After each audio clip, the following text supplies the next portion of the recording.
Well, it was great to speak to Robert Elstone, who's clearly made a major impact since taking over as Chief Executive of Super League Rugby.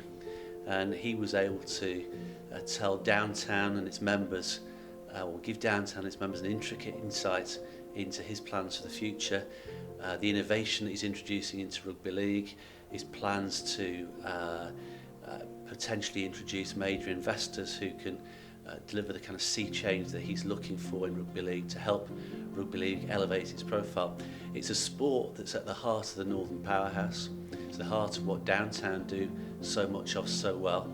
And he's convinced me, and I'm certain the rest of the room, that his plans for Rugby League are going to deliver enormous revenues into the territory.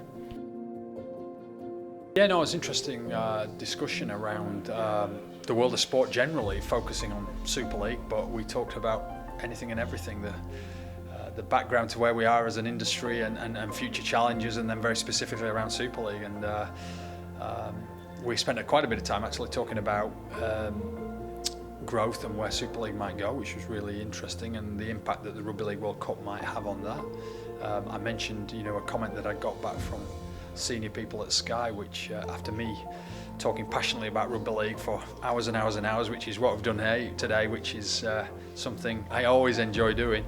The feedback we got was how you're going to get out of the bubble and how you're going to talk to people who aren't as passionate, and in many ways that's the nub of my job, and that's something again we talked about, which is how we get Super League to grow to new audiences. We talked about the way in which Premier League football has dominated the landscape, fans, sponsors, broadcasters, and yet in many ways is leaving behind some gaps in terms of community, in terms of local business, and that presents opportunities for Super League, and I think we have to do that. I talked about how the way Catalan Dragons in Perpignan had done a really good job of engaging local community, local business rather, and it's a model that we need to apply. We mentioned about Salford, we talked about Salford here, which has a huge city on its doorstep, and that's an opportunity it has to engage with. Already I'm walking out with 2 or 3 business cards. People want to talk to me about opportunities in Super League, how we can work together. So in that sense, for me personally, it's a hugely valuable and welcomed opportunity.